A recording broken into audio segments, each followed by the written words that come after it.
Good morning. Thank you, Jamie.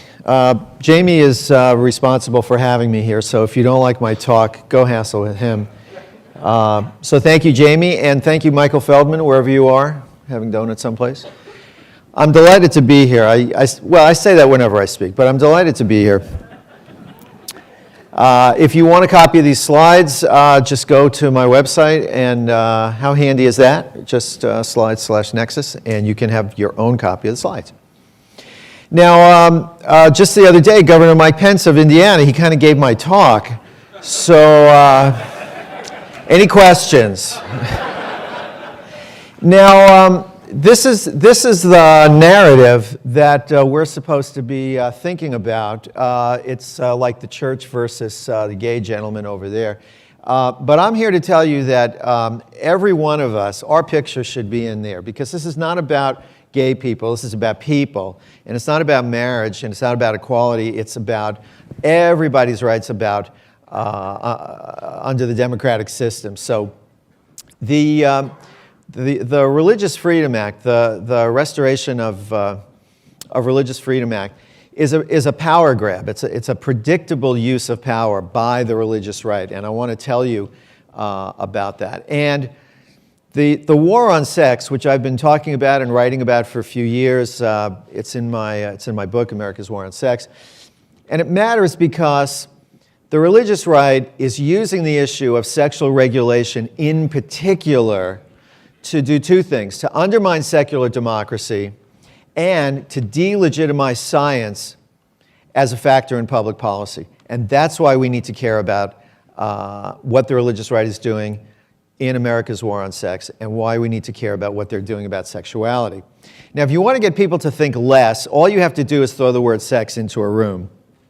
When I'm on an airplane and people ask me what I do and I don't want to talk to anybody, I just tell them I sell insurance. And then I say, would you like to hear about our newest policy? And then people, they don't want to talk to me.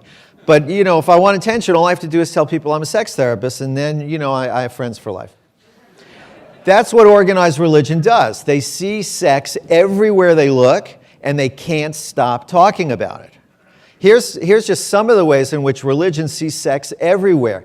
They see families on a nude beach. You know what a nude beach is called in Italy? A beach. So they see families on a nude beach, they see sex. They see young people getting information about their bodies in school sex education, they see sex. They see research that generates understanding of how people mate and court and reproduce, and they see sex. They see people talking about the rehabilitation of certain criminals, they see sex. They see sex everywhere they look. They are obsessed with it. And they say that they're the morality experts. They say sex is about morality. They're the morality experts. Sex is not about science. It's not about economics. It's not about data. Sex is about morality, and they're the morality experts. And they say, since they're the morality experts and sex is about morality, they are the ones who should be called upon to regulate it. They think they're the ones who should be regulating sexuality. And that means limiting choices. And so predictably, when organized religion gets political power, their mission is to limit people's choices. It's not an accident, it's not a sideshow, that's the mission. And so it's a power grab by one of the many constituencies in America to limit the choices of other constituencies. And that's why we should care about this. Their mission is to delegitimize science and to narrow people's choices. And here's an example of what happens. This guy says, I've been in the doghouse ever since I tried to get my mother-in-law hanged as a witch. What happens when religious people get political power? So this law, which started out as a federal law and now it's rolling out all over the country, it exempts people and organizations, since organizations are now people. That's what corporations and fetuses have in common. They're both people. So RFRA exempts people and organizations from laws. Now, in case you think it's just happening in Indiana, it's not. This is a map of where these laws are happening all over the country.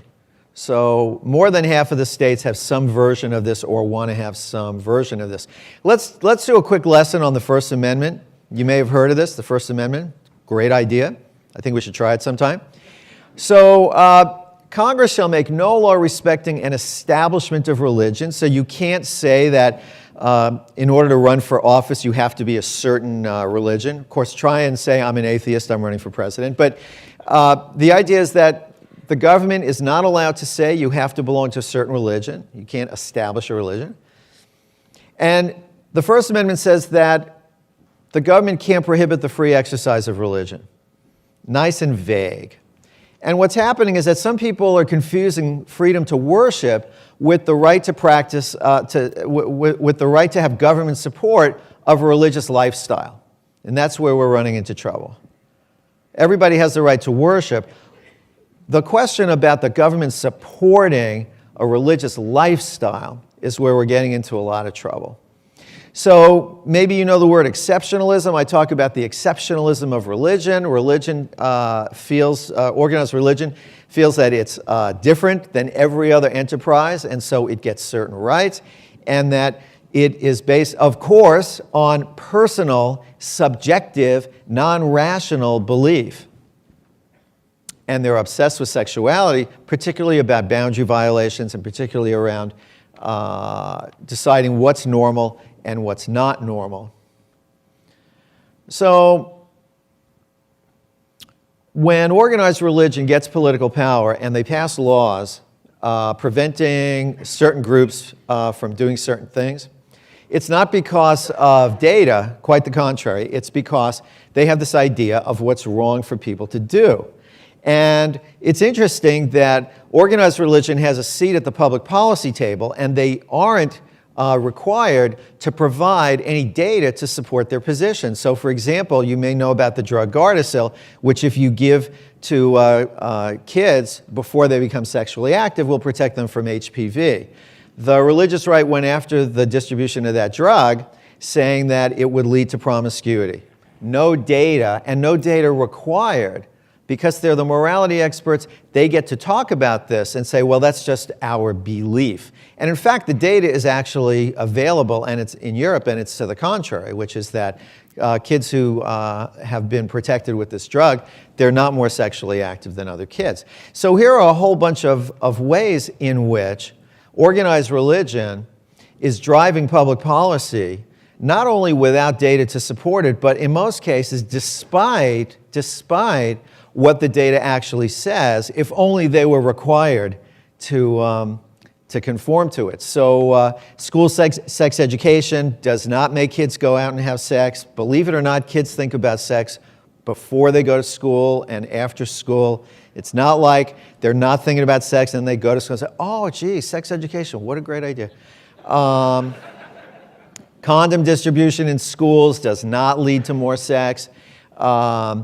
The state of Arizona is a leader in criminalizing private strip clubs and swing clubs. They had a perfectly nice swing scene in Arizona, which they completely dismantled. They didn't even have to have public hearings because they said that it was an emergency. It was a public health emergency, so they could pass an emergency law dismantling all the swing clubs. Didn't have to have any hearings. And sex research has been radically defunded in the United States because, after all, everybody knows about sex, so why do we need research? And you all know about the rights of sexual minorities and where that's going. And sexuality is religion's worst nightmare. It's the worst nightmare of totalitarian regimes and organized religion. That's an interesting combination, isn't it? Sexuality is the worst nightmare of these people because it's the place where people can experience maximum personal autonomy. And that's not what organized religion or totalitarian regimes are about. Now, the folks behind organized religion are not stupid. So now that the immorality thing is losing a bit of its punch, they're evolving their narrative into public health danger narrative. So instead of saying that pornography is immoral, they're saying it's dangerous. Instead of saying that it's immoral to have certain shows on TV, they're saying it's bad for children or it's bad for grown-ups. Instead of saying that it's immoral for couples to swing, they're saying that swinging spreads disease. Actually, if you look in the swingers community, they have a lower rate of sexually transmitted infection than the rest of the population. Strip clubs, same thing. Strip clubs, it used to be you shouldn't go and watch a stripper because it's immoral. Now what organized religion is saying is you shouldn't go to a strip club because strip clubs attract crime. And it turns out that if you compare what goes on around strip clubs and what goes on around college football games, let's say, there's no comparison. A lot more crime with college football games. So these things sound scientific. You know, when organized religion says, you shouldn't have strip clubs in your community because they attract crime. That sounds very scientific, but it's not scientific. And in fact, it's an anti-science position because they keep coming back to, I don't need the data. I know how I feel. And if it's sex, how I feel is good enough. So once again, they're excluding science from public policy. And what they're doing is they've got this sexual disaster thing going, which is persuading people that there's a lot more sexual violence out there than there actually is, that the world is a lot more dangerous around sexuality than it actually is, generating a lot of fear. And they use rhetorical tricks like, maybe you don't care if your kids are safe, but I care if my kids are safe. When was the last time you walked up to somebody who said, kids safe? I don't care if my kids are safe or not. I'm just too goddamn selfish for that. Generally, people don't say that. And I've been a therapist a long time. Generally, people don't say that. So the sexual disaster industry is overstating the level of sexual violence and overstating how dangerous it is out there and creating the illusion that there's a dangerous other out there. You know, there's like the porn monster, is going to steal your marriage, and sex education monster, going to steal your daughter. In my book, I talk about the battlegrounds in the war on sex, and that's sex education and the internet. And, my website, which is not a porn website, by the way, but I hear there are plenty of those. My website, the URL is sexed.org. My website is blocked in many state universities and state libraries in the country simply because of the URL. And that's just not right. That's just not right. So the internet is a big focus, of course, of the war on sex. They're driving laws in the criminal justice system.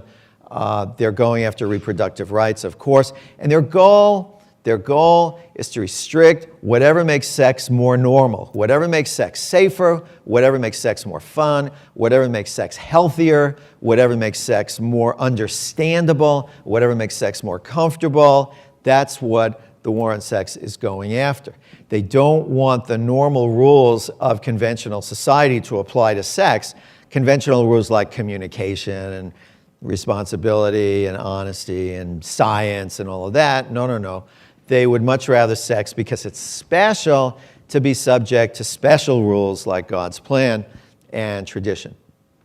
So their idea is let's have a moral panic.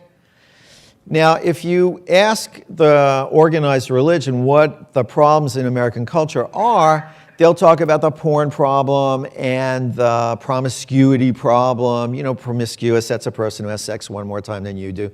And and you know who you are. If you ask organized religion about the problems in America, these are the narratives that we have a gay problem, that we have an immorality problem, that we have an abortion problem.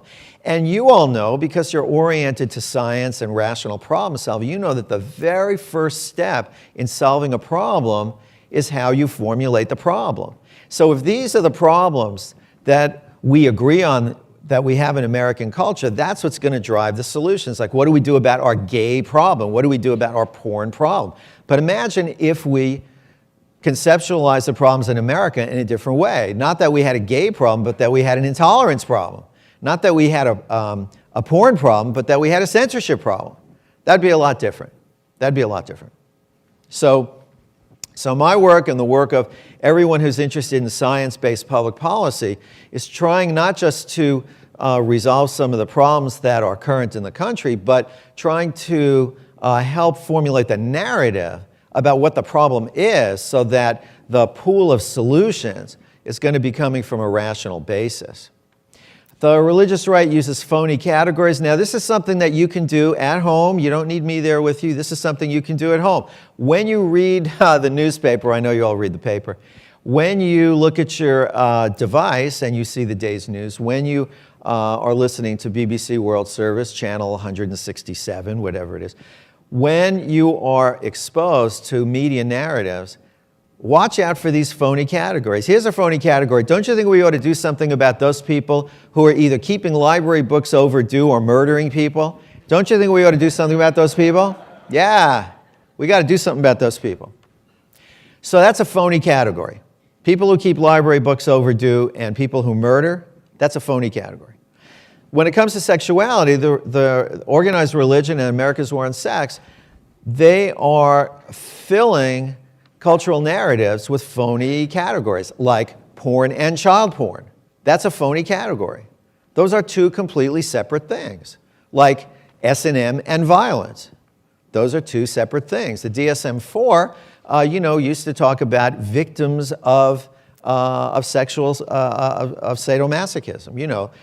Legitimate sadomasochism, there are no victims. That's like victims of the foxtrot. I mean, there are no victims. It's glad you remember the foxtrot.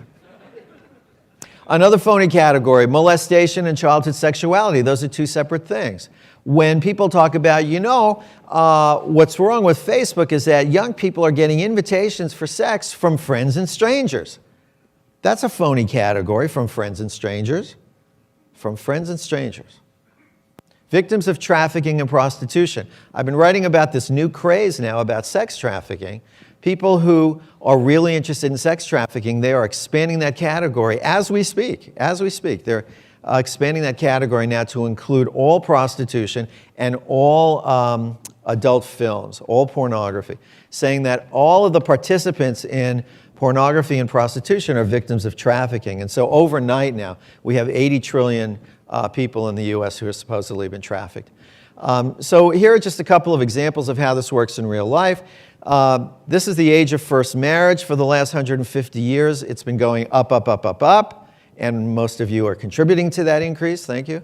Age of first marriage going up. Onset of puberty going down. So 150 years ago, the onset of puberty and the age of first marriage, practically the same. The amount of time you had for premarital sex was about a week and a half.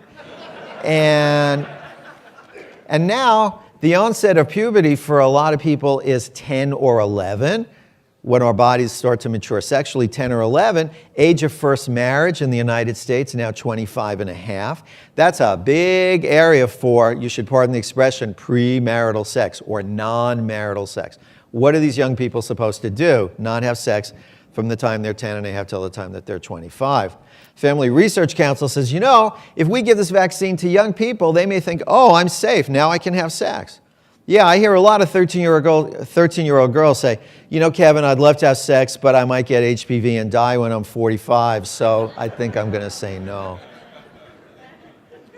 We already talked about sex trafficking. Here's the cover of Newsweek a couple of years ago, The John Next Door. It's all about the horrifying problem with sex trafficking. And then you read the article, and it's about, there's prostitution in the United States. I've heard of that.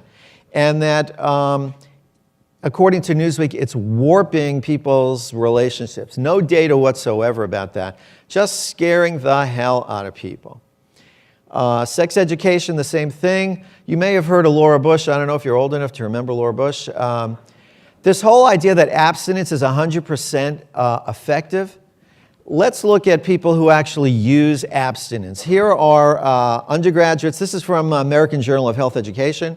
500 undergraduates at your basic. They couldn't get Harvard, so they got Northern Kentucky U.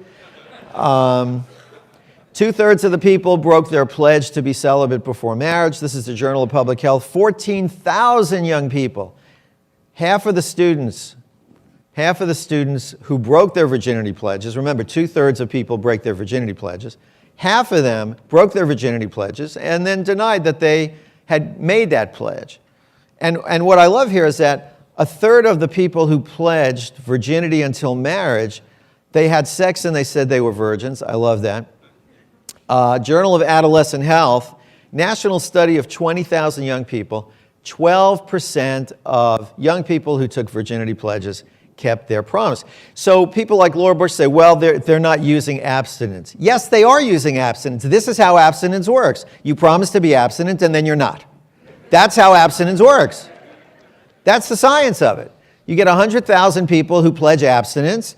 This is how abstinence works. 5 years later, 88% of them have been sexual. So that's how abstinence works. And that's why abstinence is not such a good policy. Is pornography dangerous?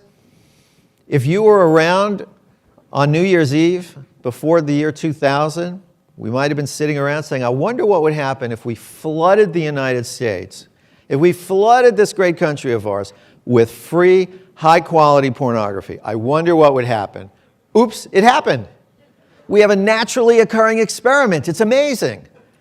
In 2000, broadband came to all the homes in America, and that means that free, high-quality pornography came to everybody's house overnight, almost overnight.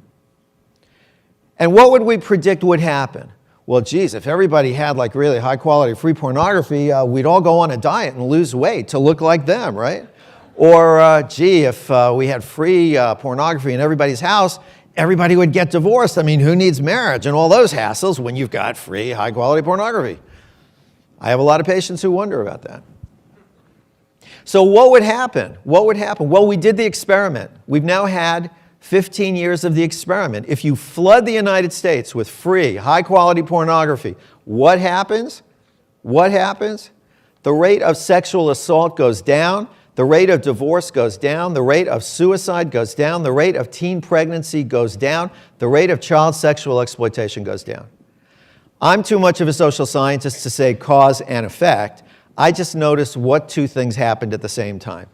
And by the way, for those of you who are keeping score at home, and even if you're not, the same exact data holds for Japan, Denmark, Croatia, Cyprus. The introduction of pornography on a mass level has been accompanied by a reduction in sexual violence in that country. Very interesting numbers. We don't have to do cause and effect, although we could do that if you want to have a drink later. But anyone who says that porn is causing rape, these numbers say no, it's not. Anyone who says that porn is causing child molestation, these numbers say no, it's not. As the level of porn goes up, the level of social pathology has gone down, but the level of sexual anxiety has gone up. And that's because somebody is driving that sexual anxiety. And those are people who are not interested in the scientific numbers. Those are people who are interested in an entirely different thing. And by the way, people who complain that pornography is bad sex education,